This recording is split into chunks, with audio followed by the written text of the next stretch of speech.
எனது சகோதரர் கமல்ஹாசன் அவர்கள் சொன்னார், கர்ச்சீஃப் கொண்டு வந்தான் என்று சொன்னார். அந்த கர்ச்சீஃப்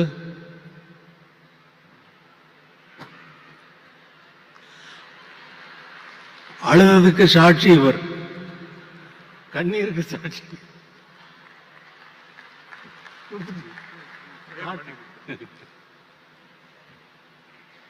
இது மாதிரி ஒரு விழா என் மனதில், அதாவது ஊன் மெழுகாய் உருகும் கரையும் அதில் உலகம் மறந்து போகும் என்று சொல்லுது நமது முதல்வர் அவர்கள் ஏற்பாடு செய்த இந்த பாராட்டு விழாவை என்னுடைய போஸ்டர் எல்லாம் பார்க்குறப்ப எனக்கு மனசெல்லாம் ஒரே நிகழ்ச்சி. எந்த பாராட்டு விழாவுக்கும் நான் சம்மதிக்கிறவன் அல்ல. அவர் திரும்பி வந்தவுடனே வீட்டிற்கு சென்று அவரை கண்டால், அவர் சாதாரணமாக ஸ்டாலின் அவர்கள் கேட்டார், ஒரு பாராட்டு விழா நடத்தி விடலாமா அரசு சார்பில் அப்படின்னாரு. நீங்கள் நடத்துறதா தான் அதே சிம்பனி ஆர்கெஸ்ட்ரா இங்கே நம்ம மக்களுக்கு அதை காட்டுனா நல்லா இருக்கும் அப்படின்னு பண்ணிடலாம். ரொம்ப சர்வசாதாரணமாக சொல்லிட்டாரு. இது பிராக்டிக்கலாக எவ்வளவு கஷ்டமான விஷயம்ங்கிறது, 87 பேரை சேர்க்கிறதுங்கிறது ரொம்ப கஷ்டமான விஷயம். அதில் ஸ்ரீராம் பட்ட அவஸ்தை, அந்த ஆர்கெஸ்ட்ரானுடைய இன்சார்ஜாக இருக்கக்கூடிய பீட்டர் இங்கே தான் இருப்பார், நான் பேசுறது கேட்டுட்டு இருப்பார். அவரை போட்டு படுத்தின பாட்டில் அவர் அதுவும் அரசு சார்பில் வந்த அவர்கள், சண்முகம் அவர்கள், மற்ற அமைச்சர் பெருமக்கள் அனைவருமே அவங்களோட தொடர்பு கொண்டு அவங்கள எதுக்குமே எந்த ஒரு இது அவங்க போட்ட கண்டிஷன்ஸ் எல்லாம் இவங்க அது பண்ண இது பண்ண சொல்லி லாஸ்ட் மினிட் வரைக்கும் டார்ச்சர். அவங்க இங்க இறங்கினது பெரிய சாதனை செய்த ஸ்ரீராம் அவர்களுக்கு நான் நன்றி சொல்றேன். ஸ்ரீராம் ப்ளீஸ் அவரால் தான் இதை சாதிக்க முடிந்தது. அதோடு இது எப்படி எனக்கு வார்த்தையே வரல, உங்களை நினைச்ச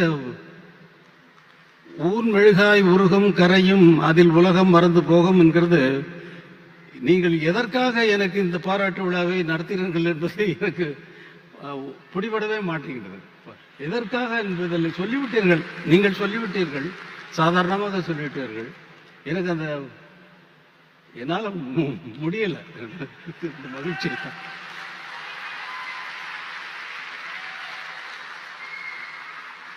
வேற ஏதாவது என்ன பேசணுங்கிறதே போயிடுச்சு பாருங்க. அவர் சூப்பர் ஸ்டார் பேசுறாரு.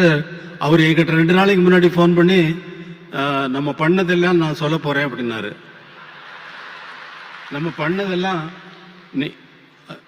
நீங்க எப்படி இங்க இருந்து மாறினீங்க, இந்த பெல் பாட்டம் போட்டுட்டு, தொப்புளுக்கு மேல பெல்ட் போட்டு கட்டிட்டு, நல்ல கிராப் போட்டுட்டு, அதுல கையில பட்டையா ஒரு வாட்ச் போட்டுட்டு பண்ணிட்டு, ஒரு அரபா சொல்லவா சொல்லிடவா, மகேந்திரனும் நீங்களும் நானும் உட்கார்ந்து குடிச்சோம்.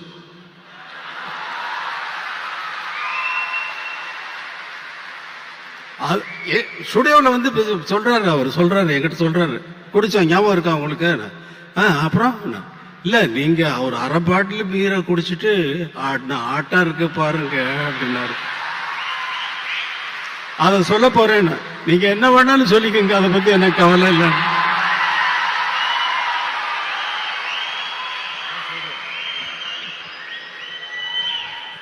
நன்றி நன்றி. பிஜேபியில் ஜானி கம்போசிங், நான் அங்கே ஷூட் பண்ணிட்டு இருந்தேன், அங்கேயே தங்கியிருந்தேன். இவரு மகேந்திர சார் வந்தாங்க. இது பண்ணிட்டு ஈவினிங் நைட்டு நானும் மகேந்திர சார் ட்ரிங்க்ஸ் எடுத்தோம்.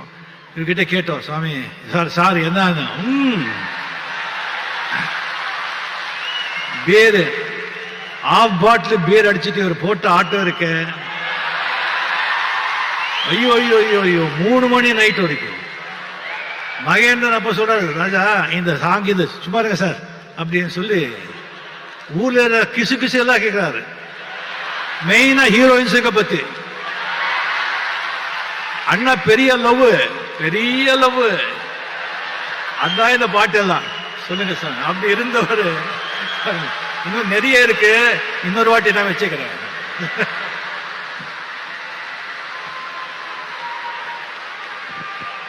அப்புறம் சமய சந்தர்ப்பத்தில் இல்லாததெல்லாம் அடிச்சு விட்டுருப்பாங்க. எப்படியோ உங்களுக்கு இந்த மேடையிலே முதல்வர் அவர்கள் ஒரு அறிவிப்பை அறிவித்தார். அதற்கு முதல்வர் அவர்களுக்கு என்னுடைய மனமார்ந்த நன்றியை தெரிவித்துக் கொள்கிறேன். நான் உங்களுக்கு ஒரு அறிவிப்பை சொல்லுகிறேன். இந்த அரங்கத்திலே இவ்வளவு பேர் தான் இந்த இசையை கேட்க முடிந்தது. எனக்கு நமது மக்கள் அனைவரும் கேட்க வேண்டும் என்ற ஆசை எப்பொழுதும் உண்டு. ஏனென்றால் இதை நீங்கள் இந்த இந்த இந்த இசையை வேறு எங்காவது கேட்டிருக்கிறீர்களா? எங்காவது கேட்டிருக்க முடியுமா? இந்த இன்பத்தை நேரடியாக கேட்டால்தான், இதை ரெக்கார்ட் செய்து கேட்கறதுல அர்த்தமே இல்லை. அது இந்த இந்த உணர்வை நமக்கு கொண்டு வராது. 87 பேரும் ஒரே நோக்கத்தோடு ஒரே கவனத்தோடு அந்த இசையை எப்படி பிரசன்ட் பண்ணுவது என்பதிலேயே அவர்கள் கவனமெல்லாம் இருக்க போய்த்தான் இந்த இசை இவ்வளவு உயர்ந்ததாக இருக்கிறது. எல்லோருடைய கவனமும் ஒரே நேரத்தில் ஒரே இடத்தில் இருக்கிறது. மற்றபடி மற்ற இசைகளுக்கெல்லாம் அந்த விஷயமே கிடையாது. 87 பேர் எங்கேயாவது திரும்பி பார்த்தாங்களா? யாரையாவது பார்த்தாங்களா? ஒருத்தராவது? அவர்களுடைய வாத்தியம், அவர்கள் முன்னால் இருந்தக்கூடிய இசை குறிப்புகள், அதைத்தான் வாசித்தார்கள். இந்த இசையை நேரடியாக கேட்கும் பொழுதுதான் நம்முடைய உள்ளமெல்லாம் கரைகிறது, நம்முடைய கண்களில் இருந்து நீர் கசிகிறது, நம்முடைய உயிரை போய் அது ஆட்டுகிறது. இது சினிமா பாடல்களிலே நடந்தாலும் கூட இந்த மாதிரி உயர்ந்த இசையை கண்டுகொள்ளாமல் நாம் எதற்கு இந்த உலகத்தில் உயிர் வாழ வேண்டும்? எதற்கு இந்த உலகத்தில் உயிர் வாழ வேண்டும்?